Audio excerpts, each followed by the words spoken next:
Ya, ya, ini sudah hadir juga. Baik, kita mulai ya. Rika ya, silakan dimulai. Baik, Assalamualaikum warahmatullahi wabarakatuh. Seperti biasa, kita membaca Fatihah terlebih dahulu ila hadratin Nabi Muhammadin sallallahu alaihi wasallam wa alihi wa ashabihi azwajihi wa dzurriyyatihi wa ahli baitihi tahirin. Sabil akramin al-muhdin wa azwajih turrahmatin mu'minin tabi'in lahum bi ihsan. Semoga sallallahu alaihi al-imam Hajar Asqalani rahimahullah wa ila arwahi جميع مشايخنا مشايخنا شيء لهم الفاتحة. أعوذ بالله من الشيطان الرجيم. بسم الله الرحمن الرحيم. الحمد لله رب العالمين الرحمن الرحيم إياك نعبد وإياك نستعين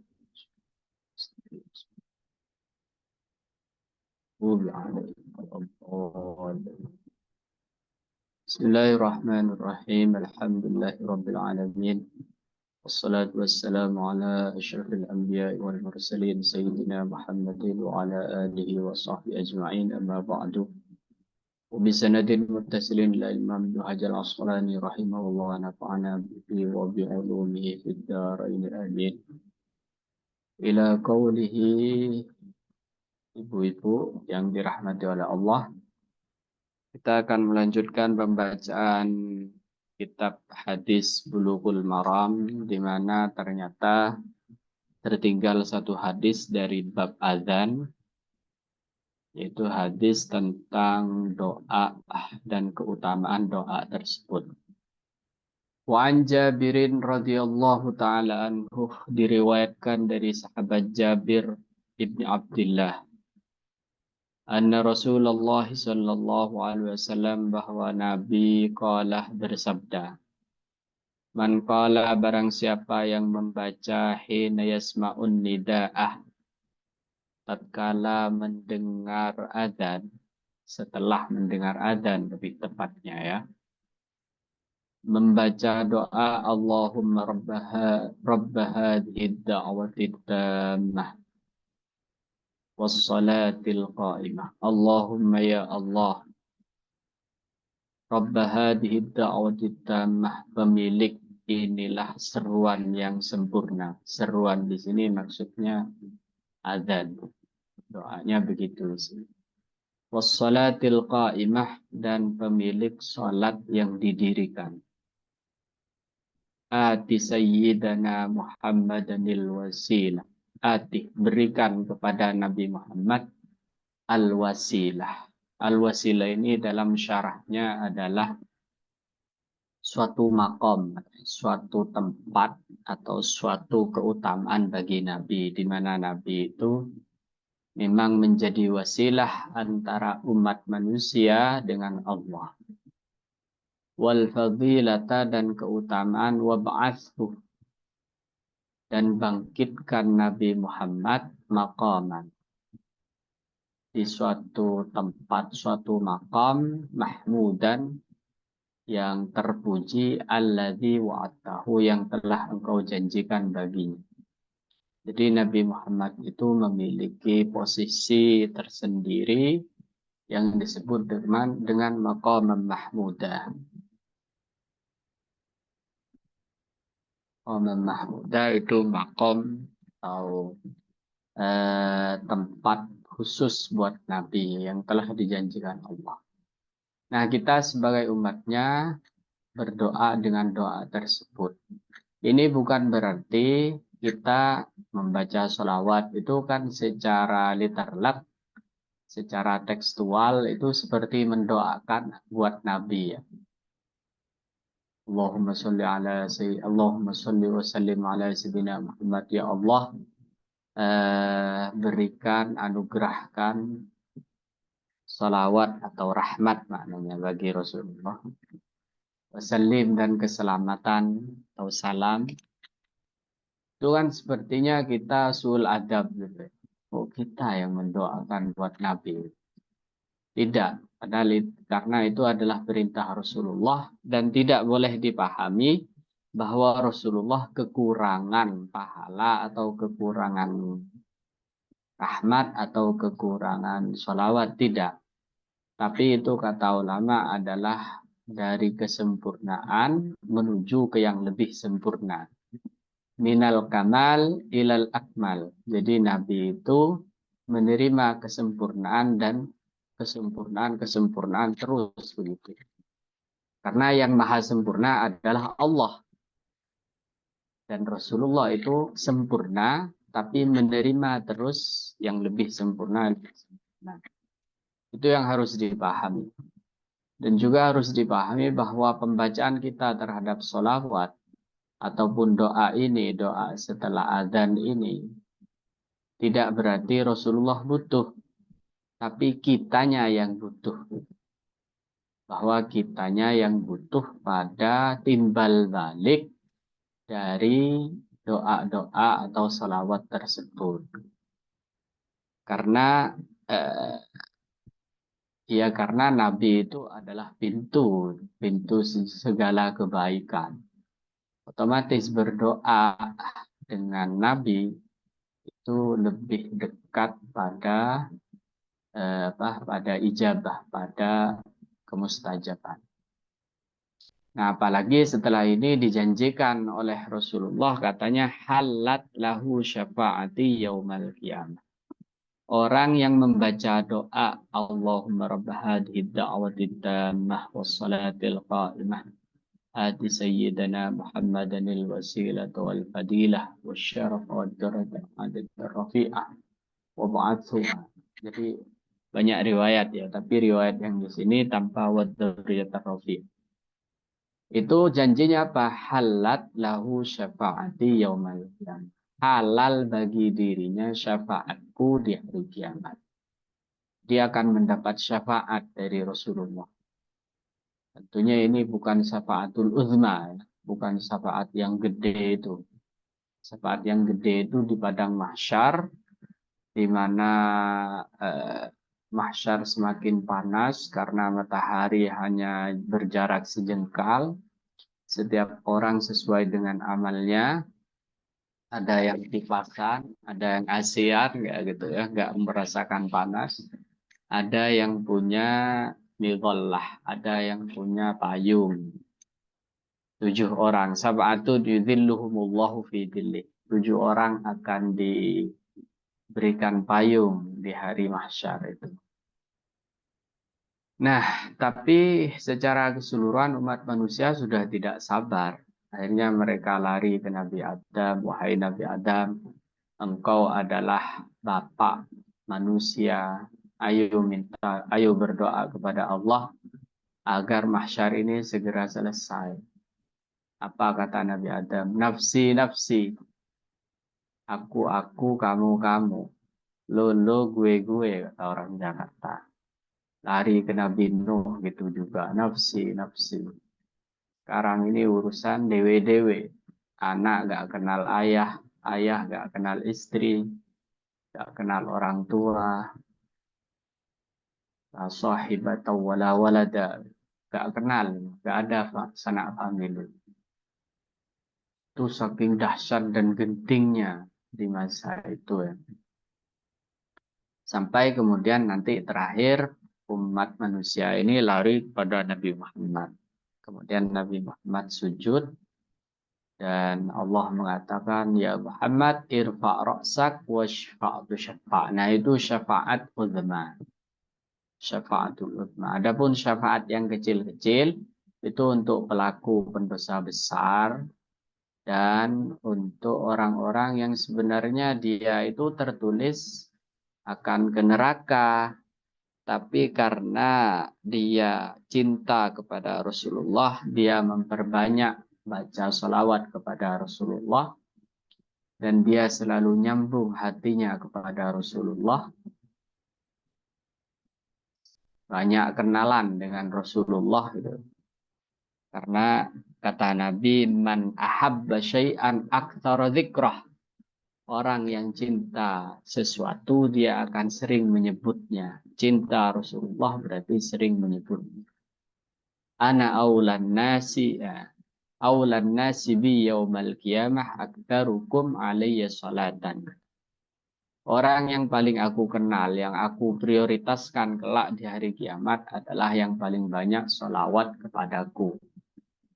Makanya ngaji hadis ini ketika membaca anna Rasulullah sallallahu alaihi wasallam, ibu-ibu jawab sallallahu alaihi Muhammad atau Allahumma sholli ala sayyidina Muhammad seperti itu. Dan para pengkaji hadis ini adalah orang-orang yang paling banyak baca sholawat. Karena akan sering berjumpa dengan Nabi, nama Nabi. Nama Nabi akan sering disebut. Qala Rasulullah, anna Rasulullah qala. Seperti itu.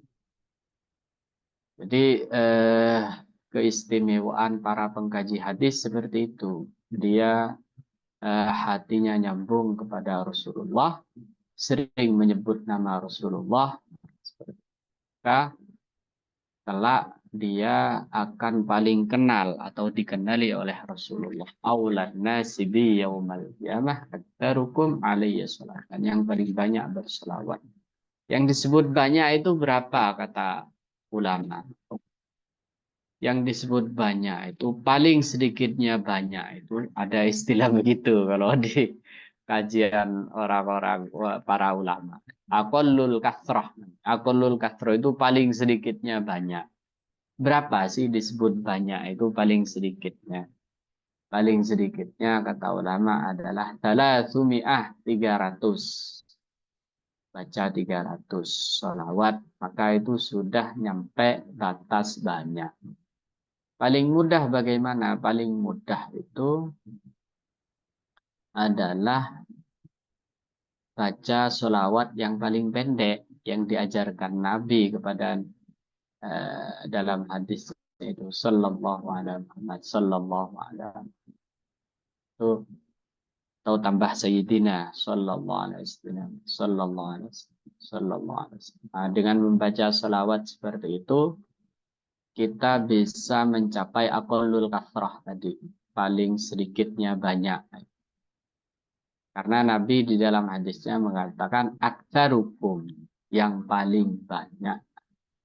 Jadi kalau mau dikenal Nabi maka paling banyak baca sholawat atas Nabi. Itu dalam rangka menyambung hati kita kepada Rasul. Nah, ini juga doa setelah azan ini tidak boleh diremehkan karena janjinya sangat-sangat bagus ya. Halat lahu syafaati yaumal qiyamah. Artinya dia berhak mendapat syafaatku di hari kiamat dengan membaca doa tersebut. Akhrajahul arba'ah. Hadis ini dikeluarkan oleh imam yang empat. Bukhari, Muslim, Abu Daud, Tirmidzi. Baik, kita masuk ke bab selanjutnya yaitu bab syurutis shalah. Bab menerangkan tentang syarat-syaratnya salat. Apa yang disebut syarat? Syarat itu secara istilah adalah sesuatu yang ketiadaannya menyebabkan tiadanya sholat. Keberadaannya tidak menyebabkan keberadaan sholat, itu syarat. Kalau rukun, ketiadaannya menyebabkan tiadanya sholat, tiada sahnya sholat. Keberadaannya juga menyebabkan keberadaan sahnya sholat. Itu bedanya.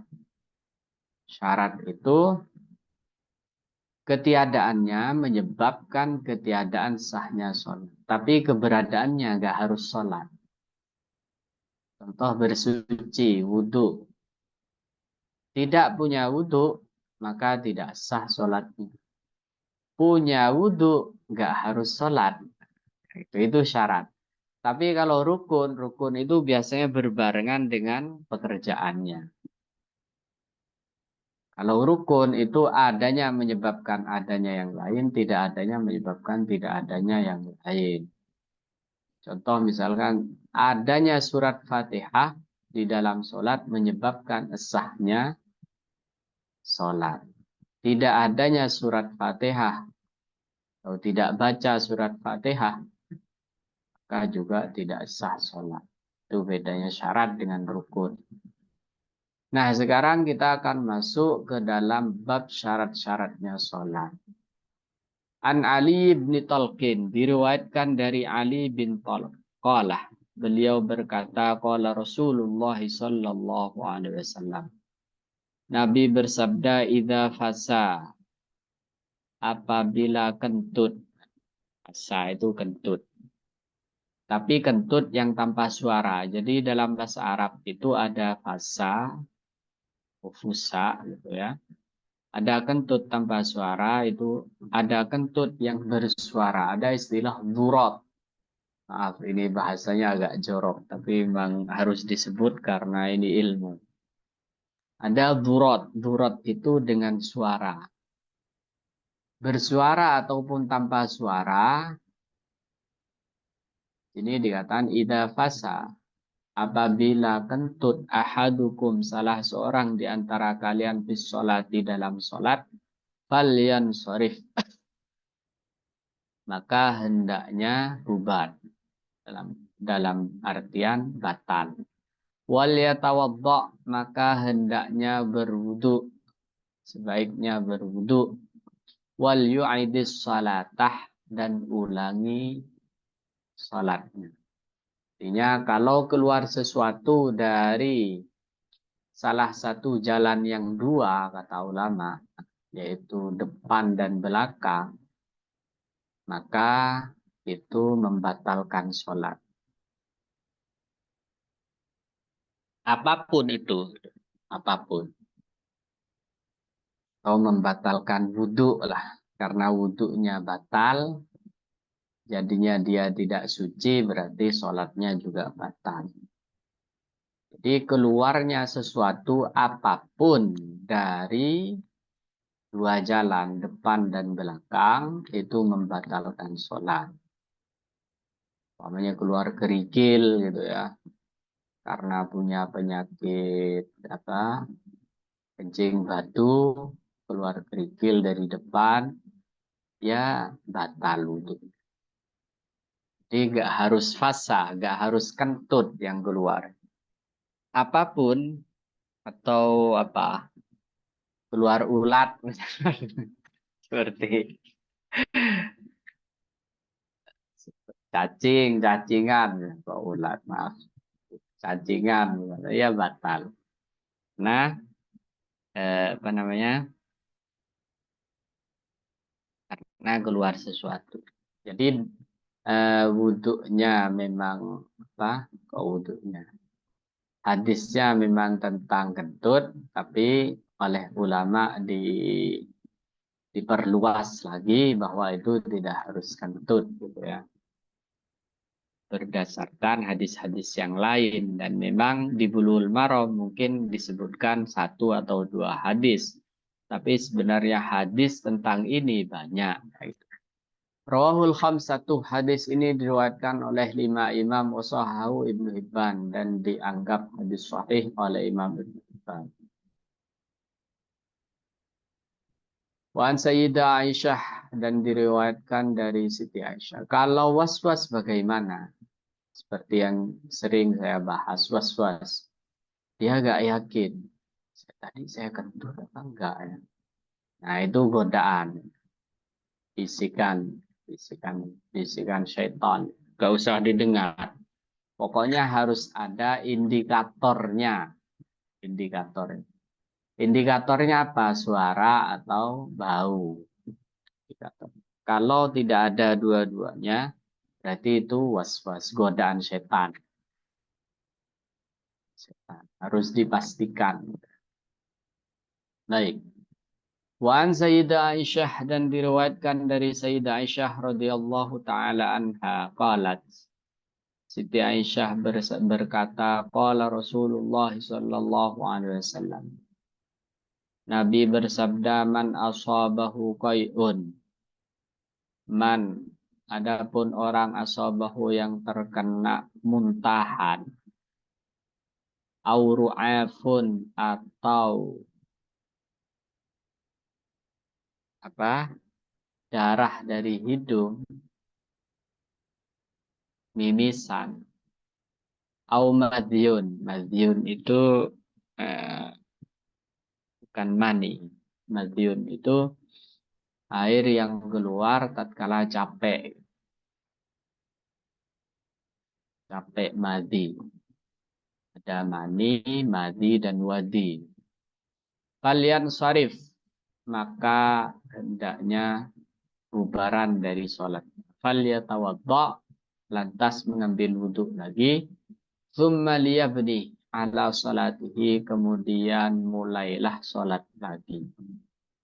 Wahwa, adapun orang tersebut fidalikah, tatkala hal tersebut la yatakallamu, tidak boleh bicara. Nah, di sini ada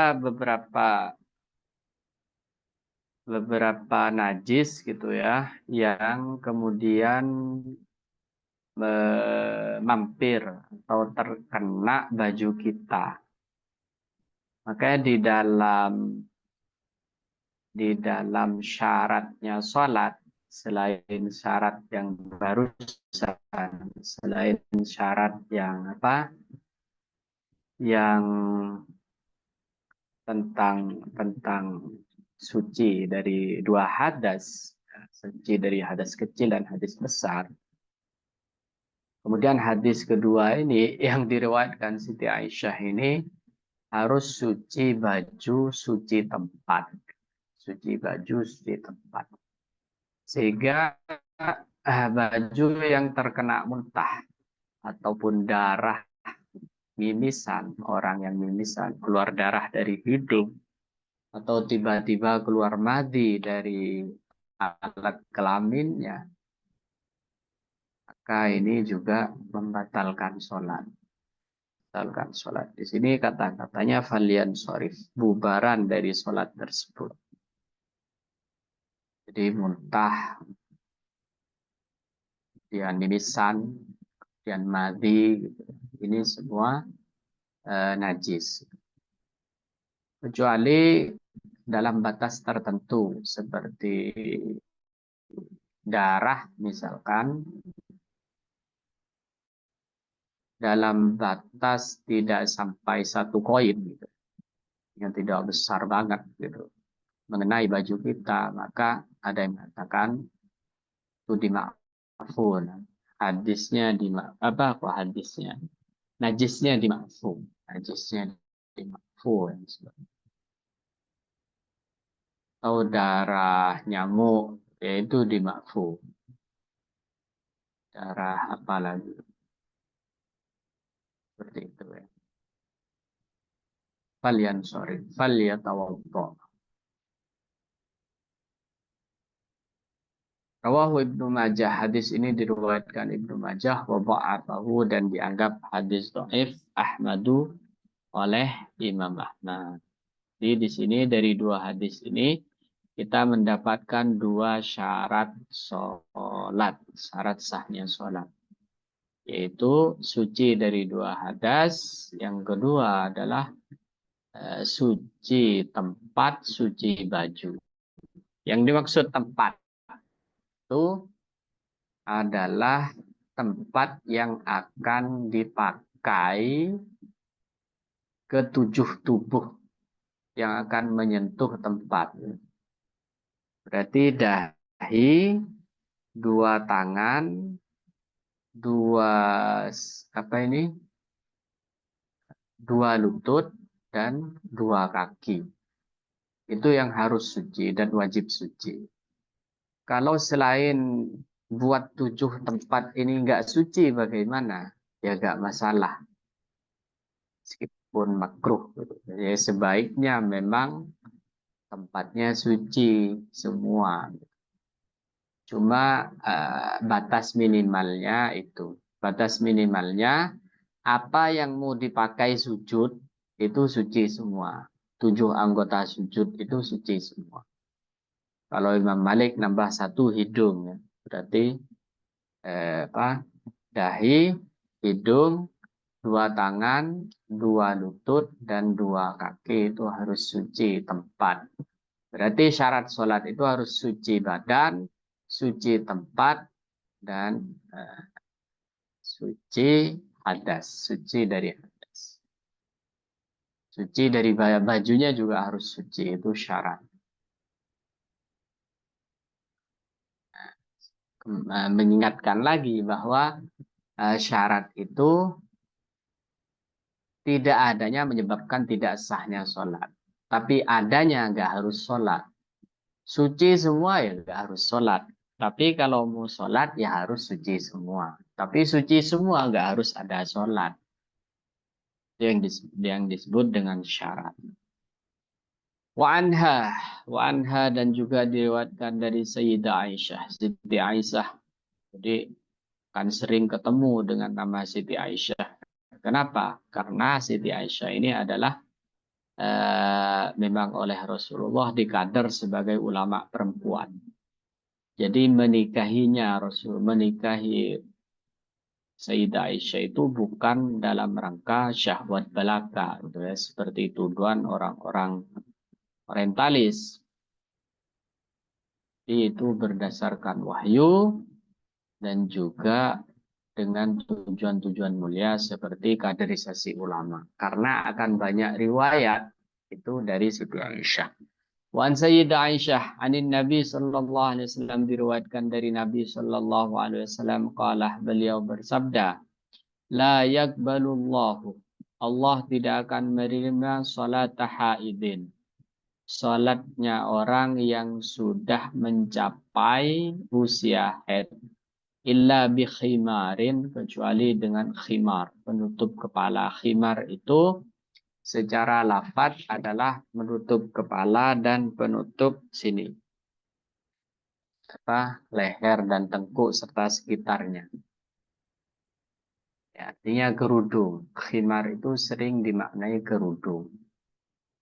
Kerudung. Jilbab itu juga bahasa Arab. Maknanya ya penutup kepala, jilbab. Khimar itu kerudung. Tapi pakai kho ya. Jangan sampai pakai ha. Ini berubah drastis maknanya. Kalau pakai ha, itu maknanya himar, itu keledai. Jadi dalam bahasa Arab itu sangat-sangat menentukan. Satu titik kadang itu bisa berubah 180 derajat maknanya. Khimar kerudung, himar ha, itu maknanya adalah keledai. Keledai. Beda satu titik. Kayak ada cerita itu banyak yang tragis itu gara-gara titik. Kalau Gus Baha itu sering cerita gini. Hadis Nabi itu kan berbunyi al-habbatus sauda dawaun min kulli da. Jinten hitam obat dari segala penyakit. Itu hadis Nabi, jinten hitam. Al-habbah pakai ba. Terus ada orang salah baca atau mungkin salah ketik atau mungkin salahnya percetakan. Titiknya nambah satu. Al-hayyah. Al-hayyatus sauda. Jadi ya. Asalnya ba jadi ya. Sehingga maknanya berubah. Kalau jadi ya, maknanya itu menjadi ular. Al-hayyatus sauda. Ular hitam. Ular hitam. Obat dari segala obat. Obat dari segala penyakit. Akhirnya dia menangkap ular hitam, kena sengat, bukan malah berobat, malah mati orang kena sengatannya ular. Itu gara-gara titik. Ada lagi suatu perang itu juga gara-gara titik. Ada satu raja, satu gubernur lah, ya satu raja. Satu raja dia ngirim surat ke raja yang lain. Raja yang lain, isi suratnya, kalau utusanku ini datang, maka terimalah dia. Terimalah dia itu dalam bahasa Arabnya fakbalhu, pakai ba. Faqbalhu. Terimalah dia. Nah, nyampe di apa? Di raja yang dituju itu bukan pakai ba tapi tak jadinya. Faktulhu. Jika utusanku ini nyampai, bunuhlah dia. Akhirnya dibunuh utusan tersebut yang bawa bapak posnya itu, yang bawa surat. Dibunuh ya jadinya huru hara. Si raja yang ngirim surat itu merasa tersinggung, peranglah.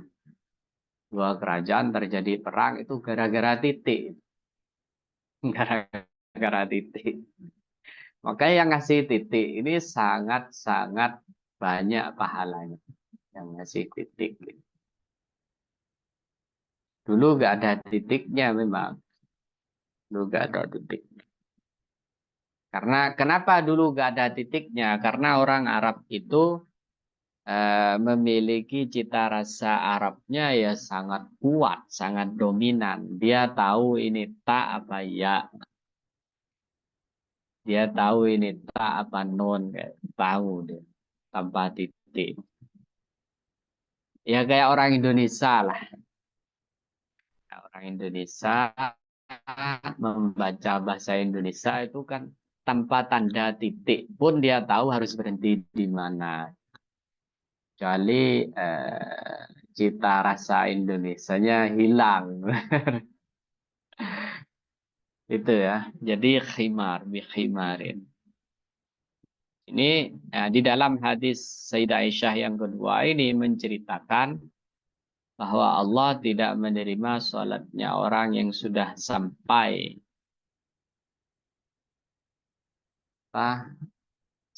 umur haid illa bikhimarin. Jadi di sini ada syarat harus menutup aurat. Kemudian haidin ini memberi isyarat tentang balik gitu. Jadi di antara syarat sahnya sholat adalah harus balik. Harus balik. Balik itu apa? Balik itu bisa dua, bisa karena mimpi basah, atau sudah berumur 15 tahun. Itu baru disebut balik.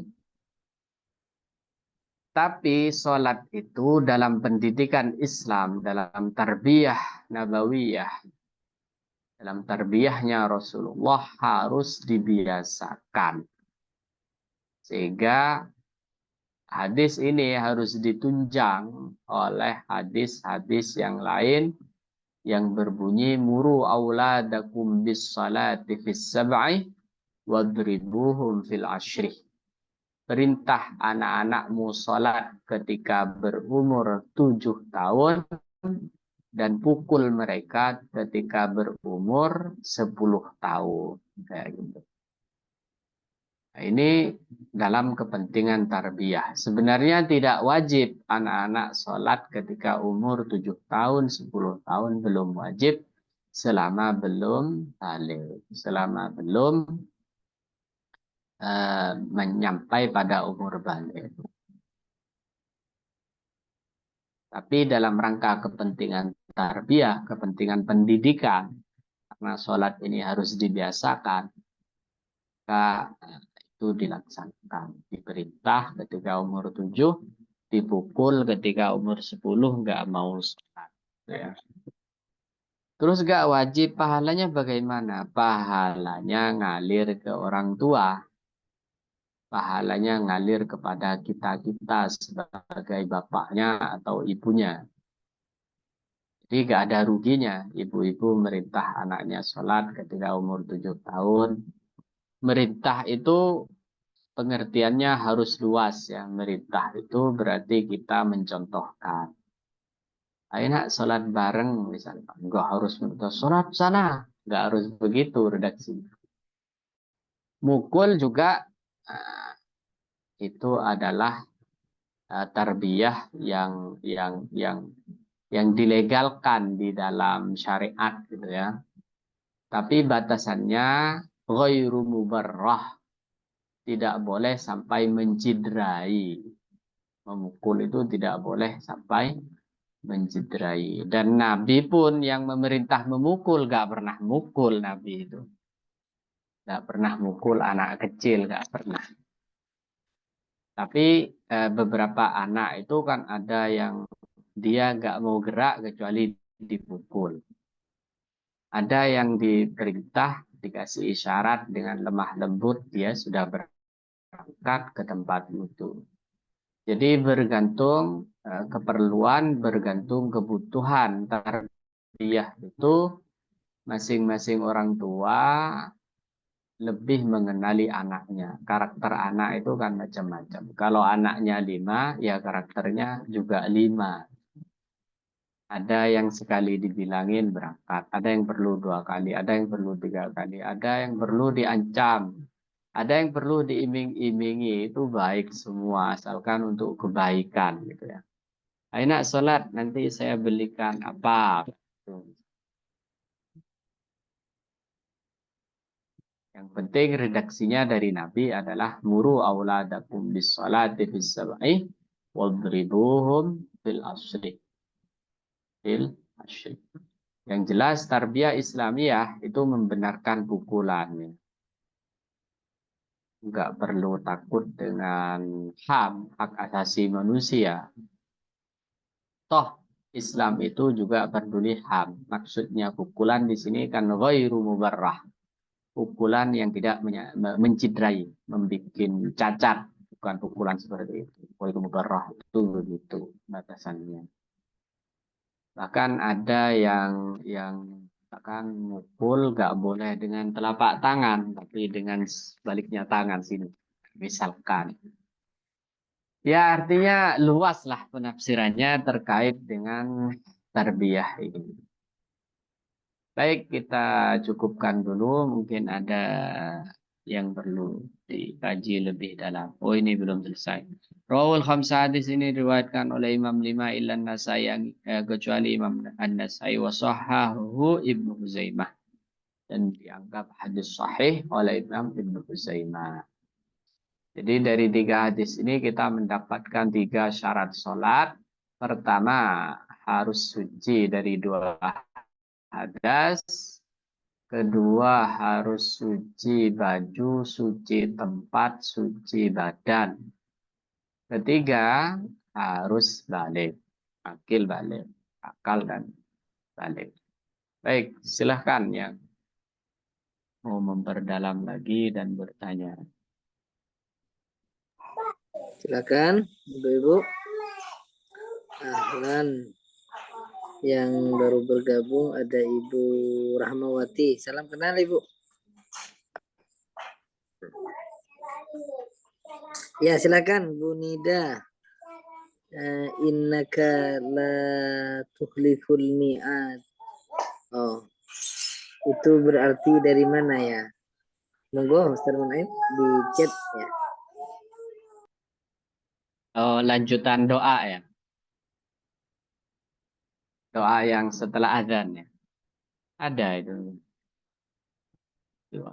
La tukhliful mi'ad. Iya. Berarti innaka la tukhliful mi'ad itu dari riwayat hadis yang lain. Jadi hadis itu terjadi di beberapa momen gitu Ibu-ibu. Jadi ada yang didengar Jabir seperti ini, yang didengar oleh sahabat Jabir, Allahumma rabb hadhihi ad-da'wati tammah was salatil qa'imah ati sayyidina Muhammadin wasilah wal fadilah wa ba'athul maqam al mahmud alladhi wa'atah innaka enggak ada innaka la tukhliful mi'adnya. Atau ada yang nambah lagi di sini setelah ati sayyidina Muhammadin wasilah wal fadilah wadarajatar rafi'ah. Ada yang nambah wadarajatar rafi'ah. Itu semua berdasarkan riwayat-riwayat yang berbeda-beda. Mungkin yang ini hadis riwayat Jabir, yang lain hadis riwayat Abdullah bin Abbas, misalkan seperti itu. Dan itu diperbolehkan. Artinya beberapa riwayat itu kemudian dijadikan satu paket gitu ya. Satu paket itu diperbolehkan dalam oleh para ulama.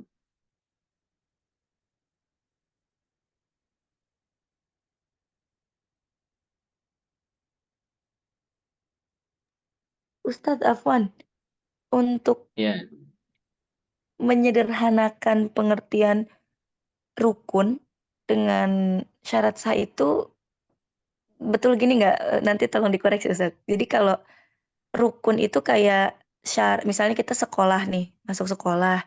Jadi kayak kalau rukun tuh kayak tes masuk sekolahnya gitu. Jadi kalau kelengkapannya. Tapi kalau syarat sah itu kayak syarat lulus dari sekolah itu gitu. Atau gimana Ustadz? Jadi kalau rukun itu kan baru tes masuknya gitu, tes masuk sekolah. Kalau ya, syarat sah itu tes lulus sekolah gitu. Betul kayak gitu nggak ya, Ustadz Afwan? ya. Kalau rukun itu pas dilaksanakannya, Bu Nida. Itu rukun. Artinya ketika dia sekolah dapat perintah apa itu dilaksanakan semua. Nah, sekolahnya sah gitu. Disuruh nulis gak nulis, disuruh masuk gak masuk, itu rukun. Pas mengerjakannya itu rukun. Kalau sebelum masuk seperti apa bayar SPP segala macam itu syarat. Syarat. Jadi tidak ada bayar SPP tidak menyebabkan tidak ada bayar SPP berarti tidak ada sekolah. Atau tidak bayar SPP tidak boleh masuk sekolah. Bayar SPP nggak harus masuk. Maaf, maaf. Pendaftaran aja ya. Bayar registrasi, tidak bayar registrasi tidak boleh masuk. Bayar registrasi nggak harus masuk. Punya wudhu nggak harus sholat. Nggak punya wudhu ya nggak sah sholat. Jadi tidak adanya menyebabkan tidak adanya yang lain, adanya nggak harus menyebabkan adanya yang lain itu syarat. Kalau rukun itu sama persis. Adanya menyebabkan adanya yang lain, tidak adanya menyebabkan tidak adanya yang lain.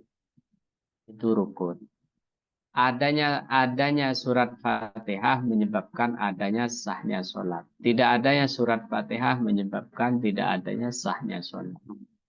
Rukun. Jadi rukun itu pas ketika melakukan.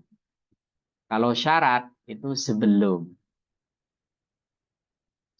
masuk ke ibadah tersebut. Dimengerti itu? Jadi kebalikannya gitu ya.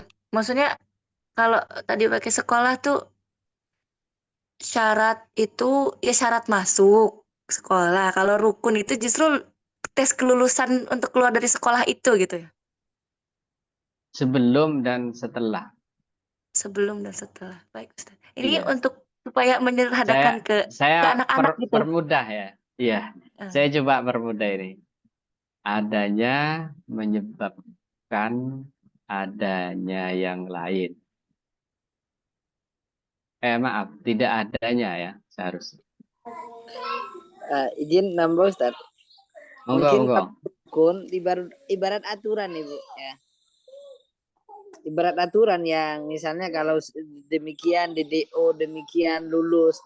Nah, itu eh, apa rukun aturan yang harus dilaksanakan ketika proses misalnya jam pelajaran atau proses belajar mengajarnya. Bisa dipahami, Bu?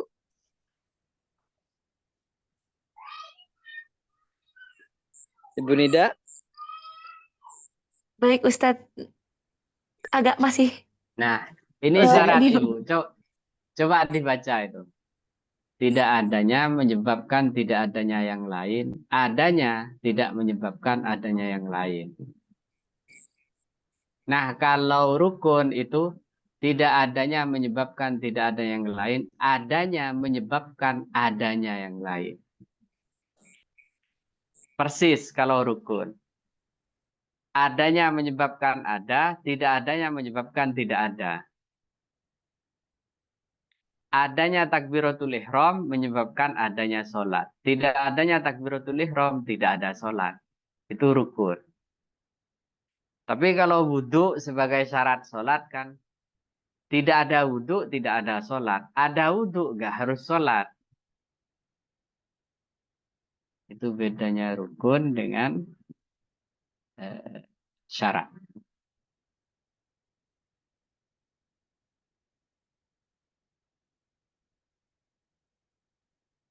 Kayak ini, kayak apa? Matahari lah umpamanya. Matahari itu kan menjadi apa ya?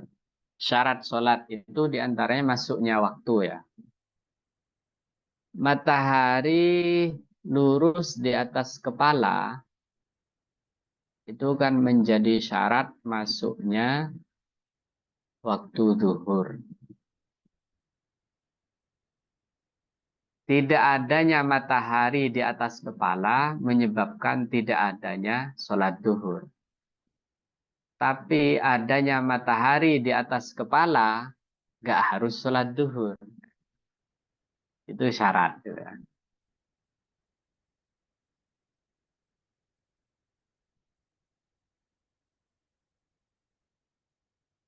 Syarat ini lebih ke persiapan, Bu. Persiapan. Kalau rukun itu sudah di pelaksanaan. Di pelaksanaan rukunnya ini. Mungkin ada ibu-ibu yang bisa mempermudah. Silahkan. Kalau ada contoh yang lebih mudah Gampang lagi. dijelaskan ke anak-anak gitu, Ustaz. Gimana ya? Iya, biar gampang. Biar gampang. Atau ada lagunya nggak sih, Ustaz? Ada lagu khusus syarat sholat atau rukun sholat gitu. Dan muhlisin ada, Rat.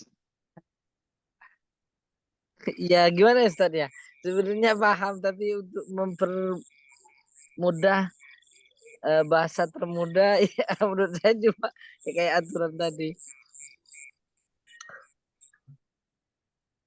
Kalau rukun itu berarti pas waktu kita sekolahnya gitu ya. Ya, aturan-aturannya. Betul, Tapi betul. kalau Itu berarti rukun. kayak syarat itu masuk sekolah itu kan harus tes. Nah, itu syaratnya Nah, gitu. Bisa syarat. masuk sekolah Syarat. atau enggak. Misalnya Ya. kamu usianya harus segini, harus udah hafal segini, itu Nah, tuh betul, baru betul. Nah, Itu rukun syarat. itu aturan sekolahnya gitu ya Ustaz ya. Aturan selama di Iya, sekolah. sudah jalan gitu ya. Progres. Oke. Oke. Baik Ustaz. Nah, kalau mau masuk pondok itu kan ada anunya kan, ada poin-poinnya. Nah, itu syarat namanya. Nanti ketika masuk di pondok, anaknya kan wajib mengikuti aturan-aturan yang berlaku di pondok tersebut. Nah, itu rukun. Baik, jika tidak ada lagi kita lanjutkan. Wa'an Jabirin dan diriwayatkan dari sahabat Jabir radhiyallahu taala anhu anna Nabi sallallahu alaihi wasallam bahwa Nabi sallallahu alaihi wasallam qala bersabda lahu pada Jabir in kana thawbu wasi'an faltahif bihi in kana jika ada athawbuh baju wasi'an itu lebar faltahif bihi maka berselimutlah bihi dengannya yakni yang dimaksud fis sholatih tatkala sholat. Jadi syarat sahnya sholat itu nutup aurat. Ya, nutup aurat. Yang namanya nutup aurat pakai baju satu batang, satu helai itu sah. Itu sah. Berdasarkan hadis ini, asalkan auratnya ketutup. Kalau laki-laki antara pusar dan lutut gitu.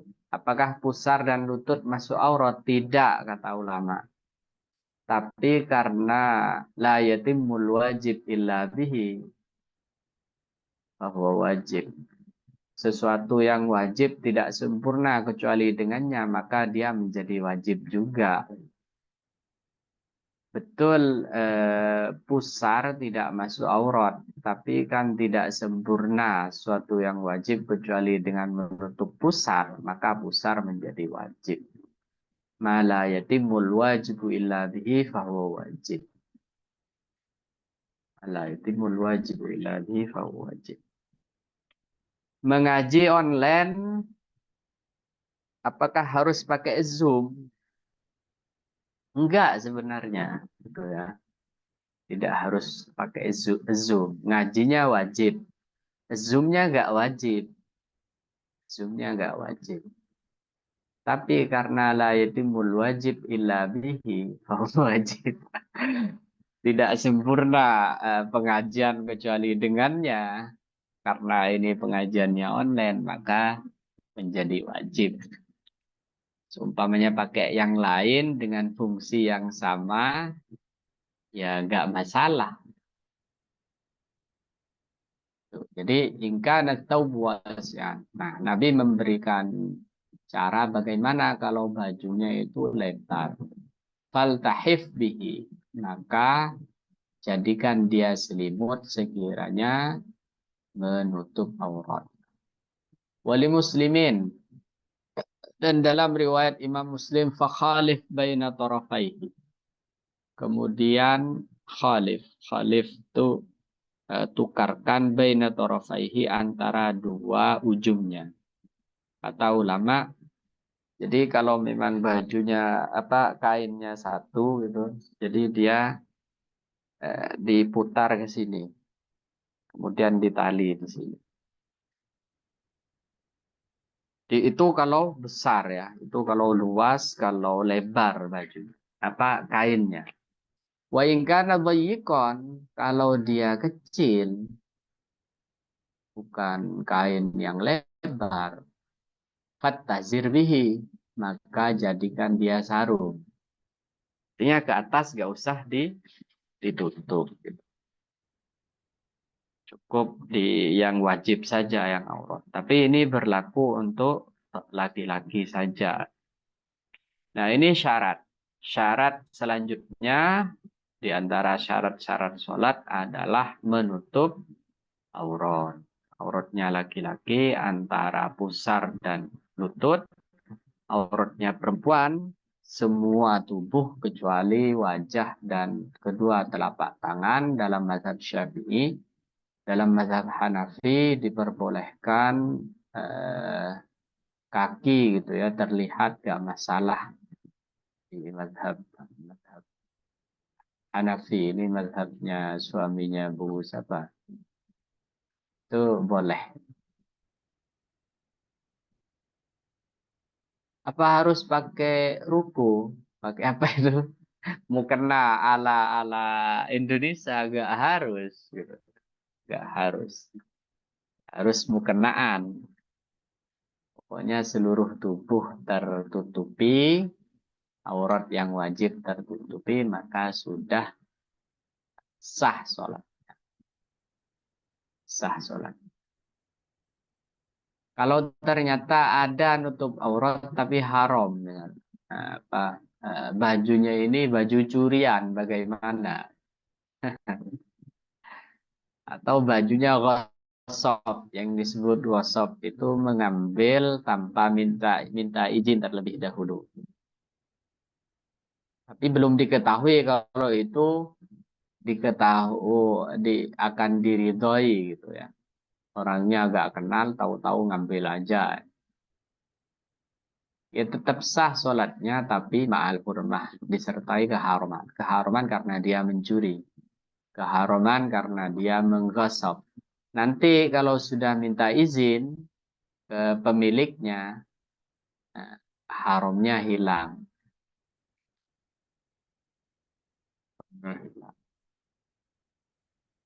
Nah, yang disebut dengan menutup aurat itu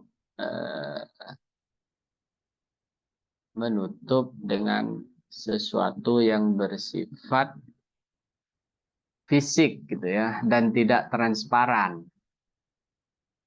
Tidak transparan. Ya nggak harus kain, umpamanya ada daun gitu yang lebar, umpamanya ini ya, ada daun yang lebar ya sah itu sholat. Itu harus fisik.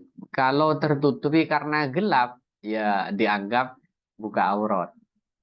Misalkan apa, nggak punya baju, terus dimatikan lampu, oh ini nutup aurat, saya kan nggak kelihatan, gitu. Nggak masuk itu.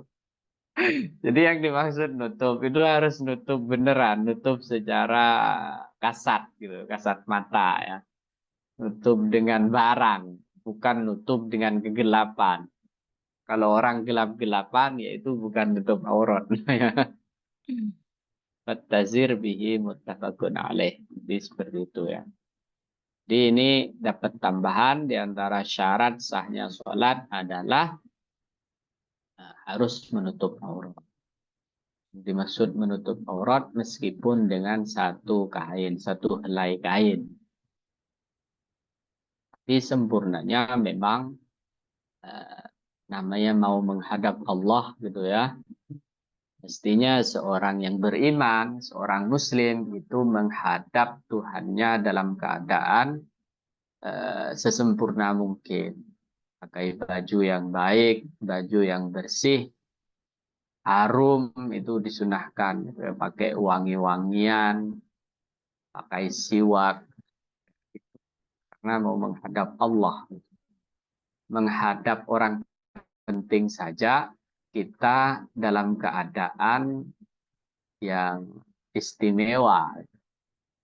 Menghadap bos, kita akan menyiapkan diri, menyiapkan mental, menyiapkan sikap terbaik, menyiapkan baju terbaik, menyiapkan agak gitu. Nah, menghadap Allah mestinya juga begitu. Allah mestinya juga begitu. Jadi berbicara sah, syarat syah, ya cukup dengan satu baju. Bahkan cowok laki-laki misalkan hanya sarungan doang, asal tertutupi pusarnya ya sah, sah. Tapi tidak ada etika, tidak ada etika. Jadi berbicara sah dalam fikih itu batasnya memang minimal, gitu ya. Kalau mau maksimal, yaitu harus belajar akhlak.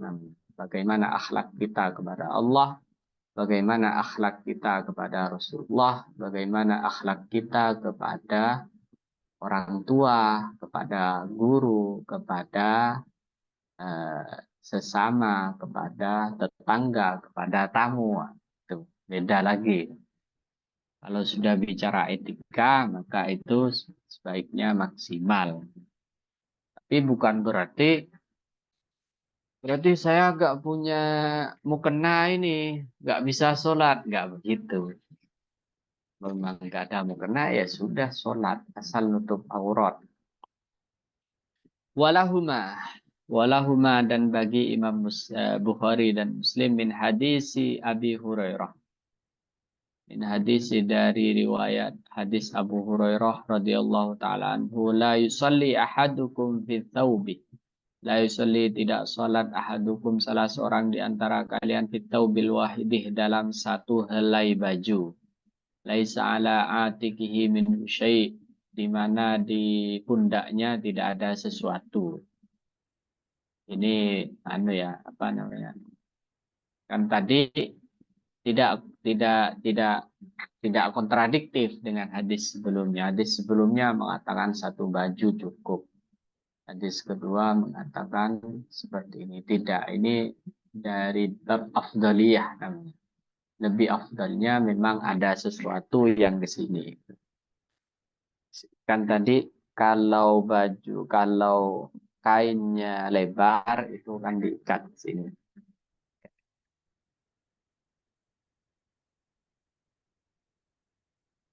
Ya ini batas minimalnya.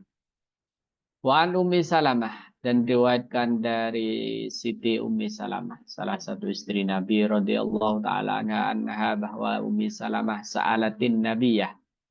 bertanya kepada Nabi atusallil mar'atu fi dir'in. Apakah seorang perempuan boleh sholat fi dir'in wa khimarin bi ghairi izan. Fi dir'in itu maknanya fi qamisin.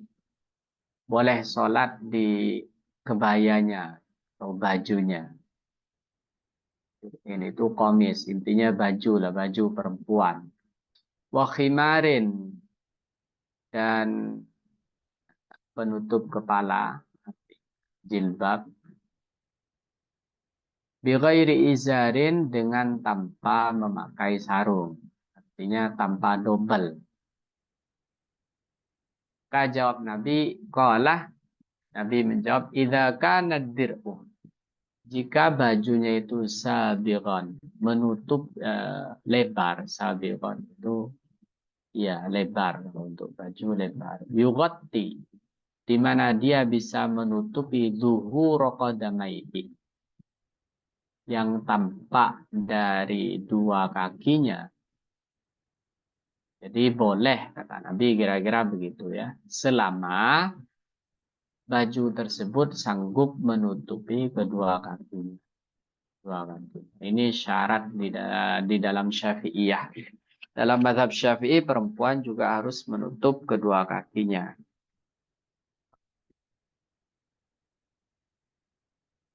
Tapi kalau dalam keadaan tidak ada mukena gitu ya, kemudian kaki juga tidak bisa ditutup, nggak apa ikut mazhab yang lain. Ada dasarnya juga kok.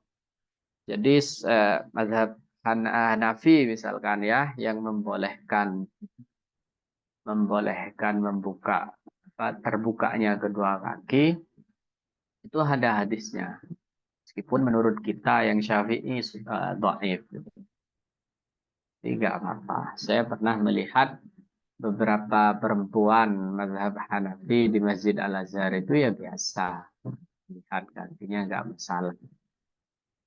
Terkadang memakai kaos kakinya jika kaos kakinya memang suci. Akhrajahu Abu Daud. Hadis ini dikeluarkan oleh Imam Abu Daud wa sahhal a'immah waqtahu. Dan beberapa imam mengatakan itu hadis mauquf. Yang disebut hadis mauquf itu hadis yang disandarkan kepada sahabat. Misalkan di sini disandarkan kepada Ummu Salamah, tapi tidak dengan kata-kata qolan Nabi. Cuma karena ini bukan ranah ijtihad, ranahnya mengarang cerita, berarti itu pasti dari Nabi. Itu kalau hadis mauqufnya sahabat seperti itu biasanya. Jadi syarat sahnya sholat adalah menutup aurat. Jadi ketiga hadis ini menjelaskan kepada kita tentang aurat.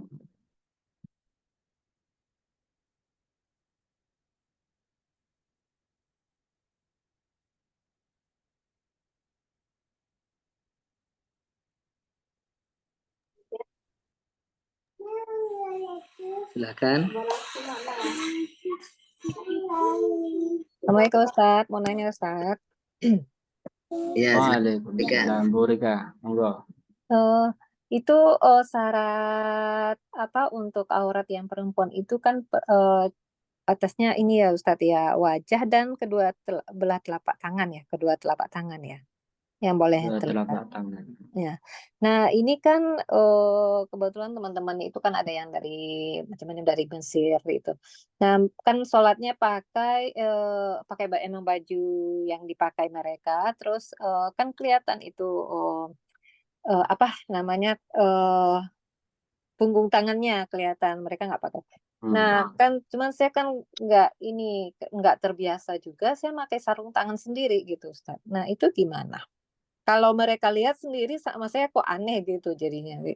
Cuman saya juga nggak nyaman aja kalau sholat karena selama ini kita pakai mukena gitu ya. Nah, bagaimana itu sebaiknya, Ustaz? Tentang punggung tangan gitu ya. Iya. Di dalam sholat. Hmm. Jadi memang jumhur, artinya mayoritas ulama itu harus menutupi punggung tangan. Sehingga desain mukena yang ada itu memang semuanya kan nutupi Iya. punggung tangan. Tapi jika memang kepepet gitu ya, Hmm. nggak ada gitu ya, bajunya terbatas, maka ada juga yang memperbolehkan itu. Memperbolehkan punggung tangannya tidak tertutupi. Jadi Hmm. ada yang berboleh. Cuma kalau mau ikut jumhur mayoritas Hmm. itu menutup. Hanya kedua telapak tangan yang boleh. Kalau dipakai kain sarung tangan aja nggak apa-apa Ustadz? Ya nggak apa-apa. Asal tertutup gitu ya? Iya. Hmm. Kayaknya tadi saya bilang mukena itu tidak wajib. Mm-mm. Tapi mukena itu mempermudah gitu kan. Kita untuk Hmm. menutup aurat. Ya Ustadz, jazakallahu khair. Afwan Ustadz, masih dengan pertanyaan yang sama dengan Bu Rika. Cuma saya itu pernah mendengar juga dari salah satu guru yang bermazhab Syafi'i juga.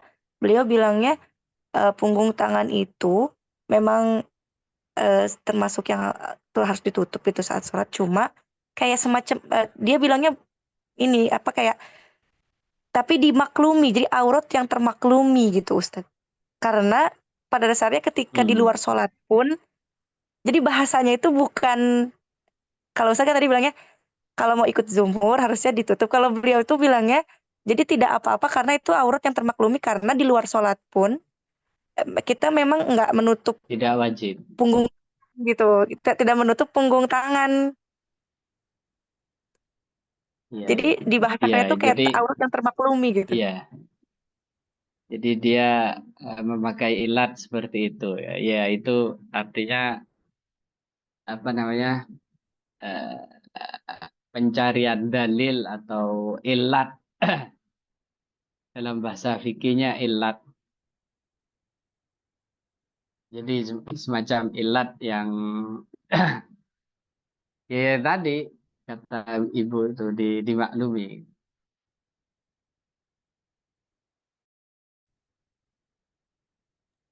Tapi gimana Ustadz, jadinya statusnya sah atau tidak? Karena kalau di luar, kalau keluar kalau sholat di luar itu memang tidak Ya, terbiasa pakai mukena gitu Ustadz. Kayak misalnya cuma di emperan parkir atau enggak di sedang berpergian kan cuma naruh sejadah sholat gitu 2 rakaat jamak qosor 2 rakaat itu. Jadi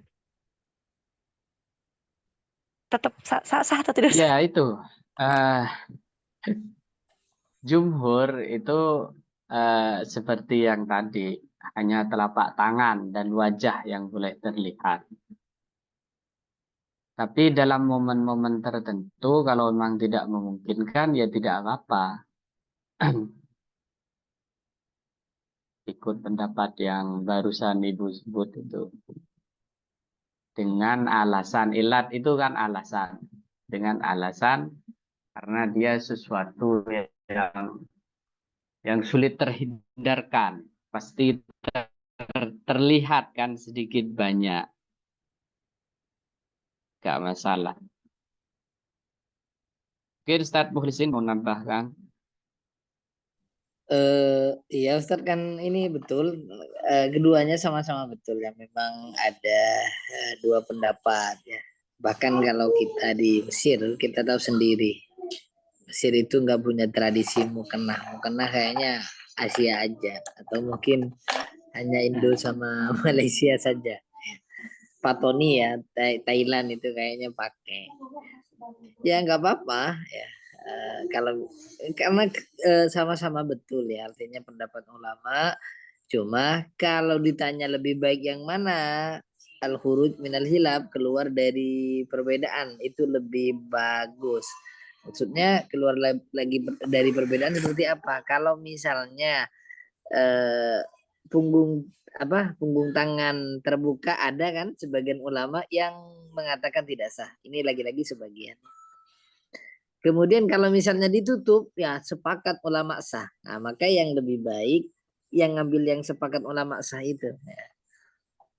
Tapi lagi-lagi seperti yang disampaikan Ustadz Manaim, jika dalam keadaan tertentu ya misalnya bepergian nggak bawa mukena atau di tempat parkiran ya kan nggak mungkin kan pakai mukena nanti apalagi malam nanti orang dikira apa gitu kan ya ada coba ibu enggak apa-apa betul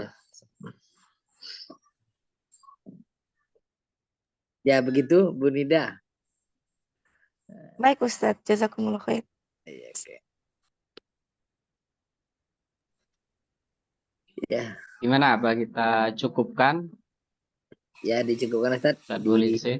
Iya, di Jepang sudah jam 10 ya waktunya istirahat ibu-ibu. Ya, monggo ditutup dengan doa Ustaz. Baik, kita cukupkan majelis hari ini. Semoga apa yang kita pelajari mendapatkan berkah dan mendapatkan perhatian dari Rasulullah sehingga kita layak mendapatkan syafaatnya kelak. على هذه النية وبكل صالحة وعلى من أشرف من الصالحون بجاه المصطفى محمد صلى الله عليه وسلم. الفاتحة. أعوذ بالله من الشيطان الرجيم. بسم الله الرحمن الرحيم. الحمد لله رب العالمين الرحمن الرحيم مالك يوم الدين. صراط الذين أنعمت عليهم. بسم الله الرحمن الرحيم. الحمد لله رب العالمين حمدا يوافي نعمه سيده يا رب سبحانك لا نحصي ثناء عليك أنت اللهم صل على سيدنا محمد صلاة تنجينا بها من جميع الأهوال والآفات وتقضي لنا بها الحاجات وترفعنا بها عند على درجات وتبلغنا بها الصلوات من جميع الخيرات. اللهم انفعنا بما علمتنا وعلمنا ما ينفعنا بسدنا. اللهم ارزقنا فهم النبي وحفظ المسلمين. اللهم إنا بالعلم والزين. ربنا هب لنا من أزواجنا وذريتنا وجعلنا. ربنا هب لنا من لدنك ذرية طيبة ولا تجعلنا وإياهم من أهل الشر والخير. ربنا لا تزغ قلوبنا. ربنا اغفر لنا ولإخواننا الذين سبقونا بالإيمان في قلوبنا غلا الذين آمنوا. ربنا آتنا في الدنيا حسنة وفي الآخرة حسنة وقنا عذاب النار. سبحان ربك رب العزة عما يصفون وسلام على المرسلين والحمد لله رب العالمين.